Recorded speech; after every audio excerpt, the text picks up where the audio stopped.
दोस्तों, भोजपुरी रसम लोकगीत में आप सभी लोगों का स्वागत है।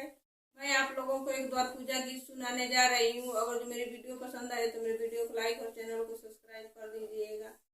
पूछे ना दूल्हा है दुलरू या अपनी पापा हो जी से, कैसे कैसे होला पापा दुआरे दुआर पूजा जी, कैसे कैसे होला पापा दुआरे दुआर पूजा जी, कैसे कैसे होला पापा कलशा के पानी आया आम के पालोइया जी, ओइसे ओइसे होला बेटा दुआरे दुआर पूजा जी, ओइसे ओइसे होला बेटा दुआरे दुआर पूजा जी।